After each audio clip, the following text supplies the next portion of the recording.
नमस्कार मंडळी, कसे आहात? मस्त ना? तर मी पण मजेत. तर आज जो आपला परवा टाकलेला व्लॉग आहे तोच कंटिन्यू करत आहे मी. तर मी सांगितल्याप्रमाणे इथं आमचा हा खोडवा ऊस आहे, तो 1-2 महिन्यात जाईल आणि ह्या खोडव्या ऊसातलाच आम्ही बेण्यासाठी 2 सऱ्या तोडला होता ऊस.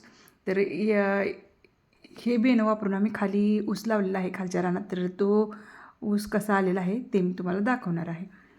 तर जात जात साहेबांना पुन्हा एकदा ऊस खायचा मोह झालेला आहे आणि आता परत एकदा ऊसाच्या फडात ते घुसलेत आणि ऊस काढायला लागलेत.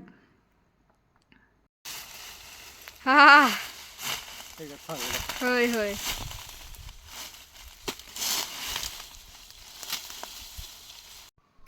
तर इकडं बांधायला एक आमच्या बोरीचं झाड उगवलं होतं आणि या झाडाला आम्ही कलम करून घेतलेला आहे आणि चेकनेट जी बोर असतात ना त्याचं कलम केलेलं आहे. तर आता खूप छान असं ही फुटलेली आहे बोर बघा आणि हिला मोहर पण आलेला फुलं वगैरे. तर ती बहुतेक मोहर गळला यायचा कारण आबाळमध्ये येत होतं ना त्याच्यामुळं. तर इकडं बाजूलाच एक कलम केलेली फांदी सोडून दुसरी फांदी फुटलेली होती.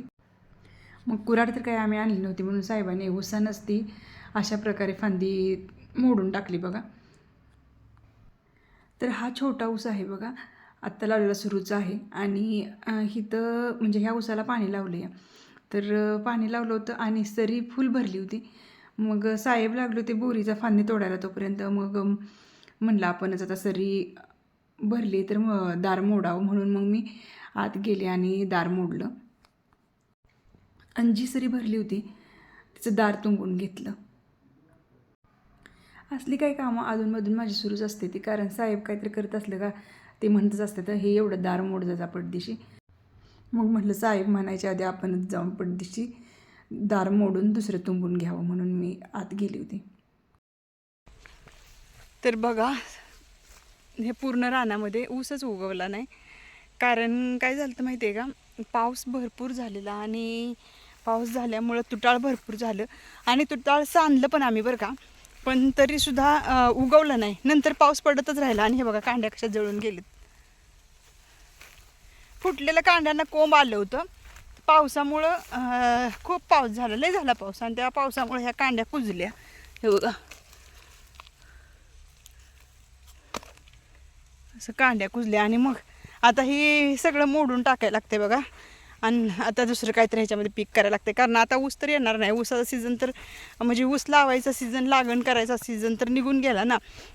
आपण कसं लागण 7व्यात 8व्यात म्हणजे जुलैमध्ये ऑगस्टमध्ये करते ते, जास्त जास्त नोव्हेंबरमध्ये, लय लेट कधी ऑक्टोबरमध्ये लेट झाला तर 7व्यात 8व्यात आणि 9व्यापर्यंत चालते लागण.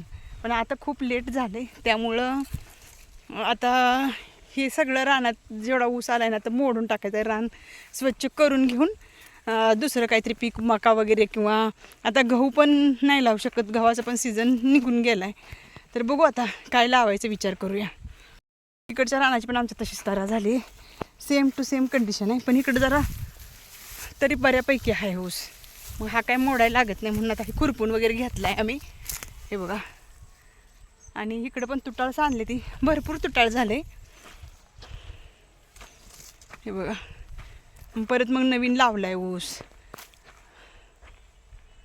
असं झालंय सगळीकडं.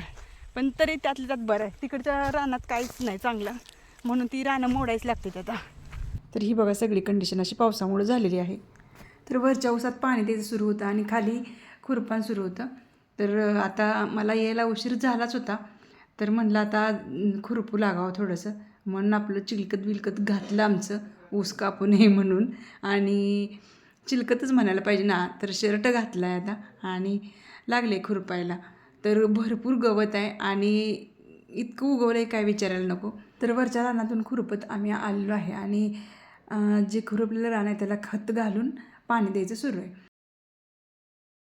तर गवत इतकं आहे की कमीत कमी 5-6 दिवस तर मोडतील असं मला वाटते हे गवत काढायला. तर इतका वेळ बाया खुरपत होत्या आणि मला यायला उशीरच झाला होता तसा. मग म्हटलं आले तर आता पटापटा खुरपू लागावं. तर हे आहेत आबाने घेतला आहे ब्रेक आणि लागले तंबाखू खायला. तर म्हटलं आता ते तंबाखू खाते तोपर्यंत आपण खुरपून घ्यावं. एवढ्या उशिरा आल्यावर हजेरी मिळणार नाही. हजेरी कट बोलली मी. असं आमचं चाललं होतं निवांत असं खुरपायचं. तर साहेब लागले ते गंमत करायला माझी आपली, कारण मला खरंच उशीर झाला होता यायला, त्यामुळं साहेब असं बोलत होते. तर रानात का नाही लोणा गवत खूप उगवलं होतं आणि जी रेशमी काट्याची झाड असते ती ना, तसलं गवत, तर ते पण भरपूर उगवलं होतं आणि त्याची मोठी मोठी मुळं झाली होती, त्यामुळे जरा खुरपायला त्रास होत होता. तर रानात असं नेहमीच गवत असते, मोठं मोठं टाकळ असते. टाकळीची तर जी मूळ असते ना खूप खोल जातं, ओपडताना खूप त्रास होतो. तर आम्हाला नाही काय वाटत त्याचं, कारण नेहमीची सवय आहे ती मला, त्याच्यामुळं काय वाटत नाही काढायला. पण गवत खूपच वाढलं होतं. पावसामुळं वगैरे ना काय नुसतं ऊत आला होता गवताचा. तर इकडं म्हणजे 5 वाजल्या होत्या आणि आम्ही दुपारी वगैरे जेवत नसल्यामुळं आणि साक्षूची खास इच्छा होती रानात जेवण करायची. तिच्या इच्छेखातर आम्ही जेवण रानात घेऊन आलो, नाहीतर आम्ही जेवण सहसा करून रानात आणत नाही, कारण सकाळी जेवलं का आम्ही संध्याकाळी जेवतो, 2 टाईम जेवतो आणि संध्याकाळचं जेवण पण आमचं दिवस मावळायच्या आधी असते. म्हणून मग आता 5 वाजताच आम्ही खुरपायचं मी बंद केलं आणि मग आता जेवायला लागलो आहे. तर आता आम्ही ह्या टायमिंगला जेवलो ना, 5-5:30च्या टायमिंगला, नंतर आम्ही संध्याकाळी जेवत नाही. तर आम्हाला ही आता जवळजवळ वर्ष 1.5 वर्ष झालं ही आम्ही सवय लावली, त्यामुळं मग म्हणलं आता जेवण करून घ्यावं. तर इकडं बघा जेवायला मी तोंडी लावायला तर इतका आणले की बस. गाजर आणले, परत बोरं आणले, ती लसणाची पात आहे, तसंच साहेबांना हिरव्या मिरच्या लागतात म्हणून हिरव्या मिरच्या घेऊन आली आहे. या जेवायला. तर या रानामध्ये जेवायला आम्ही बसलो.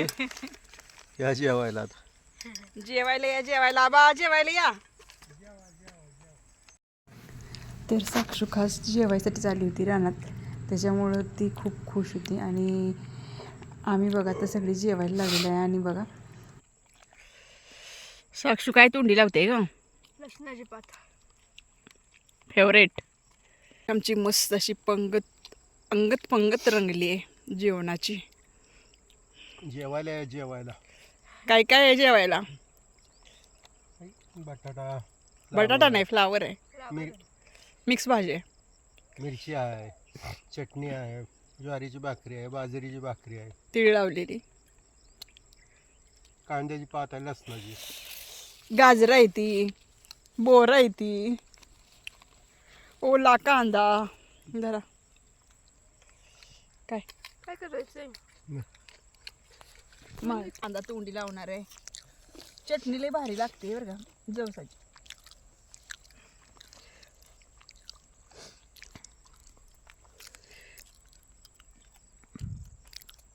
मस्त आहे कांदा. रानात जेवायला आलेलं भारी वाटतं, जेवण लय जातं. तर आजचा व्हिडिओ तुम्हाला कसा वाटला? व्हिडिओ आवडल्यास व्हिडिओला लाईक करा, शेअर करा आणि चॅनलला सबस्क्राईब केलं नसेल तर सबस्क्राईब करा. आणि हो, तुम्हाला आमचे रानातले व्लॉग बघायला कसे वाटतात तेही सांगायला विसरू नका. धन्यवाद.